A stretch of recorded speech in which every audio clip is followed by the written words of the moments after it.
ദില്ലി ചലോ March പുനരാരംഭിക്കാനൊരുങ്ങി കർഷക സംഘടനകൾ. ജനുവരി 21-ന് ശംഭു അതിർത്തിയിൽ നിന്നും മാർച്ച് പുനരാരംഭിക്കുമെന്ന് കർഷക നേതാവ് സർവാൻ സിംഗ് പാന്തർ അറിയിച്ചു.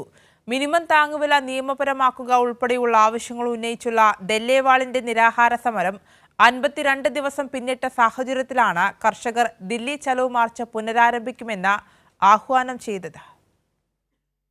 വിളകൾക്ക് മിനിമം താങ്ങുവില നിയമപരമാക്കുക ഉൾപ്പെടെയുള്ള ആവശ്യങ്ങൾ ഉന്നയിച്ചുള്ള കർഷക നേതാവ് ദല്ലേവാളിന്റെ നിരാഹാര സമരം 52 ദിവസം പിന്നിടുകയാണ്. കർഷക ആവശ്യങ്ങളോട് മുഖം തിരിഞ്ഞുള്ള കേന്ദ്ര സർക്കാരിന്റെ നടപടിക്കെതിരെ പ്രതിഷേധം ശക്തമാക്കാനാണ് കർഷക സംഘടനകളുടെ തീരുമാനം. ഇതിന്റെ ഭാഗമായി 101ഓളം വരുന്ന കർഷകരാണ് ജനുവരി 21-ന് ശംഭു അതിർത്തിയിൽ നിന്ന് ദില്ലിയിലേക്ക് മാർച്ച് പുനരാരംഭിക്കുന്നത്. ദല്ലേവാളിന് ഐക്യദാർഢ്യം അറിയിച്ച 111 കർഷകരുടെ സംഘം ഹരിയാന പഞ്ചാബ് അതിർത്തിയായ ഖനൌരിക്ക് സമീപം അനിശ്ചിതകാല നിരാഹാര സമരം ആരംഭിച്ചിട്ടുണ്ട്. കഴിഞ്ഞ 11 മാസമായി ശംഭുവിലും ഖനൌരിയിലും ക്യാമ്പ് ചെയ്യുന്ന കർഷകരുടെ ആവശ്യങ്ങൾ കേന്ദ്ര സർക്കാർ അംഗീകരിക്കാത്തതിനെ കിസാൻ മസ്ദൂർ മോർച്ച നേതാവ് പാന്തർ വിമർശിച്ചു. 101ഓളം കർഷകർ ഡിസംബർ 6, 8, 11 തീയതികളിൽ ശംഭു അതിർത്തിയിൽ നിന്നും കാൽനടയായി ദില്ലിയിലേക്ക് മാർച്ച് നടത്തിയെങ്കിലും പോലീസ് മാർച്ചിന് അനുമതി നിഷേധിച്ചു. അതേസമയം കർഷകരുമായി ചർച്ചയ്ക്ക് തയ്യാറാകും വരെ സമരത്തിൽ നിന്ന് പിന്നോട്ടില്ല എന്ന നിലപാടിലാണ് കർഷക സംഘടനകൾ. കൈരളി ന്യൂസ്, ദില്ലി.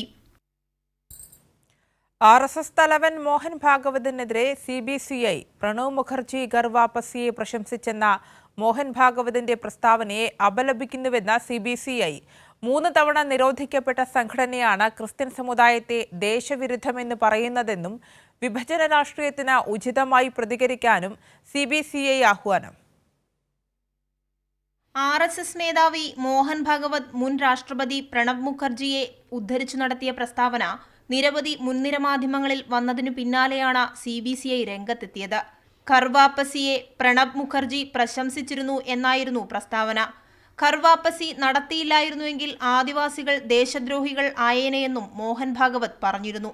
പ്രസ്താവനയുടെ ഉദ്ദേശശുദ്ധി സംശയകരമെന്നും VHPയുടെയും മറ്റ് സമാന സംഘടനകളുടെയും അക്രമാസക്തമായ ഖർവാപസിയിലൂടെ സാമ്പത്തികമായി പിന്നാക്കം നിൽക്കുന്ന ആദിവാസികളുടെ സ്വാതന്ത്ര്യം ഇല്ലാതാകുന്നുവെന്നും ഇതല്ലേ യഥാർത്ഥ ദേശവിരുദ്ധ പ്രവർത്തനമെന്നും CBCI ചോദിച്ചു. പ്രണബ് മുഖർജി ജീവിച്ചിരുന്നപ്പോൾ എന്തുകൊണ്ട് മോഹൻ ഭാഗവത് ഇത്തരം പ്രസ്താവന നടത്തിയില്ലെന്നും 3 തവണ നിരോധിക്കപ്പെട്ട സംഘടന ക്രിസ്ത്യൻ സമുദായത്തെ ദേശവിരുദ്ധമെന്ന് വിളിക്കുന്നത് നിർഭാഗ്യകരമെന്നും CBCI വാർത്താക്കുറിപ്പിൽ പറയുന്നു.